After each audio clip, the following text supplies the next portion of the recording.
আজমিরে কামাল, তোমার হাতে হযরতের মাল, চাইতে জানলে রই না কাঙ্গাল, এক নিয়ত যেই জন।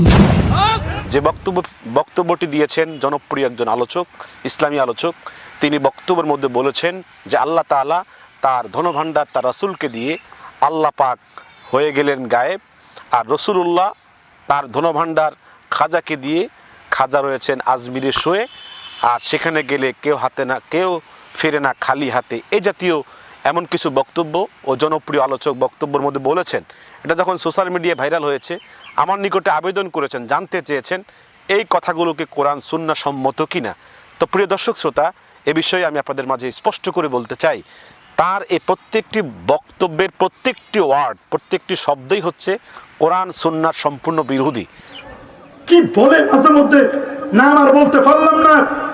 এক বক্তা যেভাবে গায়ক গান গাইছে খাজার শানে, তা তো যা অবস্থা, এটা বলতে গেলে তো শিরকের দিকে নিয়ে যায়। কথা বলেন ঠিক কিনা?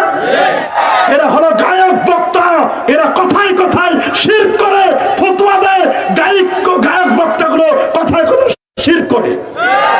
নবীর শান বুঝে না, আল্লাহর শান বুঝে না, সাহাবায়ে কেরামের মর্যাদা বুঝে না। কথা বলেন ঠিক কিনা?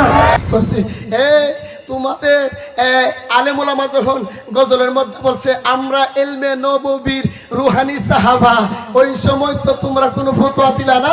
আজকে ওয়াহাবিরাও পাগল হয়ে গেছে, ওয়াহাবিদের সাথে কিছু কিছু বালাকটি মৌলবী আছে।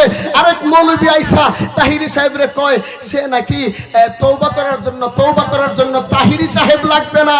আমি ওপেন চ্যালেঞ্জ আজকে রেজবিয়া দরবার থেকে করলাম, এমন কোন মৌলবী তুমি যদি প্রমাণ করতে পারো।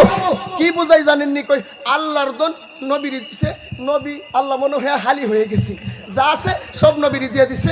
নবী পাইয়া এরপরে কি করছে? খাজারে দিছে, নবী হালি হয়ে গেছে, হাজার সব লয়ে মনে হয় আজমি শরীফে শুয়ে রয়েছে। বুঝেন নাই?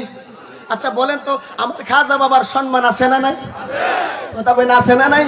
খাজা বাবা কি তোমার মতন দেড়ফাতার মৌলবী নি? কথা কইন দেড়ফাতার মৌলবী। তোমার মতন ট্যাগরাই জীবনে কয়টার মুসলমান বানাইছো, কিন্তু আমার খাজাই ভারতবর্ষের জমিনে 90 লক্ষ মতান্তরে 99 লক্ষ মুসলমান না, বেদিনকে কলেমা পড়াইয়া মুসলমান বানাইছে।